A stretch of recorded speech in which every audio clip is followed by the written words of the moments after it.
애틀랜타 라디오 코리아 11월 16일 목요일 오늘의 한뉴스입니다. 미국과 중국의 정상이 신냉전으로 불릴 정도로 가열된 경쟁 관계를 안정적으로 관리하기 위해 1년 만에 얼굴을 맞댔습니다. 양국은 우발적 충돌을 막기 위해 그동안 단절된 군대군 대화를 재개하는 등 소통을 강화하자는 데 의견을 같이 했으나 대만 문제와 수출 통제 등 핵심 갈등 현안에서는 한치도 물러서지 않았습니다. 조 바이든 대통령과 시진핑 중국 국가주석이 에이펙 정상회의 첫날인 어제 샌프란시스코에서 미중 정상회담을 갖고 양국 관계 해빙은 물론 지구촌 분쟁과 난제 등에 대한 협력 방안을 논의했습니다. 바이든 대통령은 우리는 지나친 경쟁으로 충돌을 빚는 일이 없도록 막는 게 주 목표라며 미중 양국이 충돌을 피하면서 책임있게 경쟁을 관리하자고 요청했습니다. 바이든 대통령을 포함한 미국 지도자들은 미국은 중국과 디커플링, 즉 분리를 추구하지 않고 있으며 디리스킹, 위기 감소를 모색하고 있다고도 강조했습니다. 이어 시진핑 국가주석도 지구는 두 강대국들에 충분히 크다면서 양국이 서로를 억누르지 않고 발전해 나갈 수 있어 양국 관계의 미래가 매우 밝다고 강조했습니다. 미중 정상들은 1년 이상 단절되어 온 양국의 군사 채널을 복원하기로 입장을 같이 하는 것으로 알려졌습니다. 중국은 지난해 8월 낸시 펠로시 당시 하원 의장의 대만 방문에 항의해 군사 채널을 끊었으며 올 2월 미 영공에서 스파이 풍성기구 격추 사태로 악화돼 대만 해협 등에서의 군사 충돌을 사전에 막을 수 있는 군사 채널마저 장기 중단돼 왔었습니다. 또 양국은 AI 인공지능이 핵무기 명령이나 통제 등에 악용되는 사태 등의 부작용을 막기 위한 포럼을 구성해 논의해 나가기로 했습니다. 미국 내에서 좀비 마약으로 불리며 심각한 결과를 초래하고 있는 펜타닐의 확산을 차단하기 위해 중국이 성분 규제에 나서기로도 약속했습니다. 바이든 대통령은 시진핑 주석에게 중동 전쟁이 확전되지 않도록 중국이 소통 채널을 갖고 있는 이란에게 자제하도록 협조해 줄 것도 요청했습니다. 미국과 중국은 이와 함께 기후변화 대책과 메탄, 온실가스 감축, 에너지 전환 등을 논의하는 기후회담을 재개하기로 합의했습니다. 조 바이든 대통령이 시진핑 중국 국가주석과 회담 뒤 단독 기자회견을 통해 시 주석을 다시 독재자로 불렀습니다. 바이든 대통령은 단독 회견을 마치고 회견장을 나서다 한 기자가 시 주석을 여전히 독재자로 보느냐고 질문하자 그렇다라면서 그는 1980년대 이래로 독재자였다고 답했습니다. 바이든 대통령은 또 시진핑 주석을 공산당을 이끄는 남자라고도 덧붙였습니다. 지난 6월에도 시진핑 주석을 독재자로 부르고 7월에는 중국 정부를 악당이라고 불러 중국 정부에 강한 반발을 산 바 있습니다. 이에 따라 중국 정부가 어떻게 대응할지 관심이 모아지고 있습니다. 바이든 대통령은 단독 기자회견에서 질문 기자를 구별하지 못하거나 시 주석과 관련한 정확한 연도를 언급하지 못하기도 했습니다. 반면 바이든 대통령은 시 주석과 회담 때는 오는 20일로 자신과 생일이 같은 시 주석 부인의 생일을 축하해 시 주석이 자신도 잊고 있었는데 상기시켜줘서 고맙다라며 감사를 표한 것으로 전해졌습니다. 한국의 윤석열 대통령은 어제 세계 경제가 다시 역동성을 회복하고 지속 가능한 성장을 이어가기 위해서는 아시아태평양 경제협력체가 중심이 돼 세계 경제의 연결성을 가속화해야 한다고 말했습니다.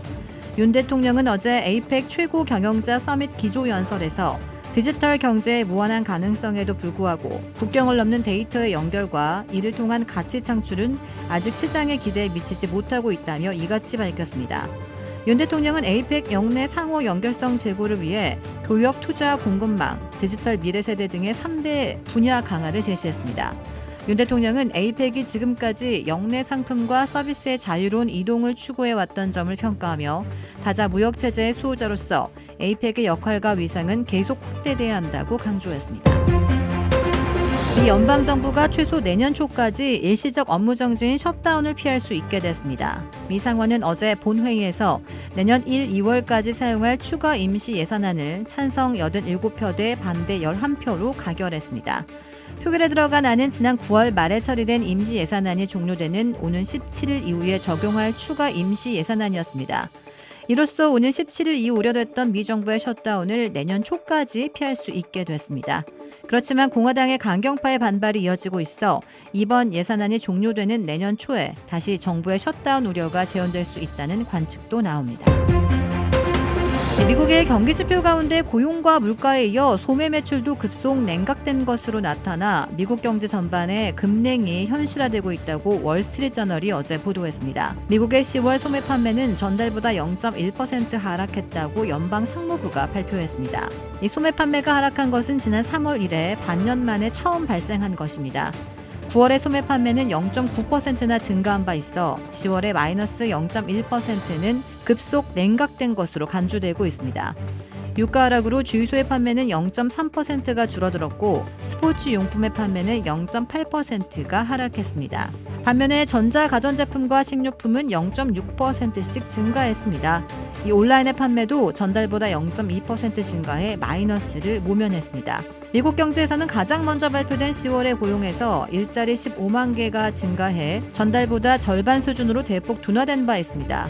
이어 발표된 CPI 소비자 물가는 9월에 3.7%에서 10월에는 3.2%로 큰 폭으로 진정됐습니다. 월스트리트저널이 경제 분석가들을 상대로 정례 조사한 경기 전망에 따르면 미국 경제의 GDP 국내 총생산 성장률은 4분기에 다시 급속 냉각될 것으로 우려되고 있습니다. 지난 1월 버지니아에서 6살 아동이 교사를 총으로 쏜 사건과 관련해 기소된 해당 아동의 어머니 26살 데자 테일러에게 실형이 선고됐습니다. 어제 미 언론에 따르면 연방 법원은 총기를 허술하게 관리해 아들이 총기를 학교 교실에까지 가져가게 한 혐의 등으로 기소된 테일러에게 징역 21개월형을 선고했습니다. 테일러는 총기를 보관하면서 어떠한 안정장치나 자물쇠도 사용하지 않았던 것으로 확인되었습니다. 테일러는 마리화나를 피우면서 거짓 진술로 총기를 구입한 혐의에 대해서도 유죄를 인정했습니다. 버지니아 등 미 일부 지역은 마약을 하는 사람의 총기 구입을 불법으로 규정합니다.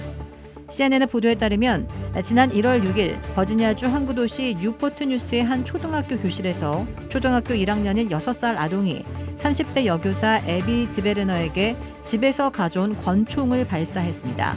아동은 자신을 훈계하던 지베르너와 언쟁을 벌이다가 범행을 저지른 것으로 파악됐습니다. 지베르너는 총격으로 중상을 입고 위중한 상태에 빠졌지만 다행히 치료를 통해 회복했습니다. 한편 지베르너는 관할 교육청을 상대로도 손해배상 소송을 제기한 상태입니다. 한국에서 통장 잔고 증명서를 위조 행사한 혐의로 재판에 넘겨진 윤석열 대통령의 장모 최은순 씨가 징역 1년형을 확정받았습니다.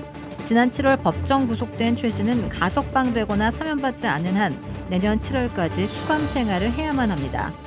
대법원 3부는 사문서 위조 조사 문서 행사, 부동산 실명법 위반 혐의로 기소된 최 씨에게 징역 1년형을 선고한 원심의 판결을 한국 시각 16일 확정했습니다. 한국 축구 클린스만호가 싱가포르를 상대로 5골 폭풍을 몰아치며 11회 연속 월드컵 본선 진출을 향하는 장도의 첫 관문을 쾌승으로 장식했습니다. 위르겐 클린스만 감독이 이끄는 한국 축구 대표팀은 한국 시각 16일 서울 월드컵 경기장에서 열린 2026 북중미 월드컵 아시아 2차 예선 C조 1차전에서 한 골 1도움을 올린 이강인을 앞세워 싱가포르의 5대0으로 승리했습니다. 이강인은 전반 44분 조기성의 선제 결승골을 도왔고 후반 40분 승리의 쐐기골을 책임졌습니다. 일본, 호주, 이란 등 다른 아시아 축구 강국과 함께 2차 예선부터 월드컵 본선 진출을 향한 경쟁에 합류한 한국은 북중미로 향하는 긴 여정의 첫 발을 힘차게 내디뎠습니다. 주택 구매뿐만 아니라 커머셜, 웨어하우스, 비즈니스 건물까지 부동산계의 큰손 이중한 부동산. 크레딧 카드 빚 최대 80%까지 탕감. 크레딧은 지켜드리고 빚은 줄여드리는 O3 컨설팅이 오늘의 한 뉴스를 후원합니다. 이상 애틀란타 라디오 코리아 11월 16일 목요일 오늘의 한 뉴스의 고지선이었습니다.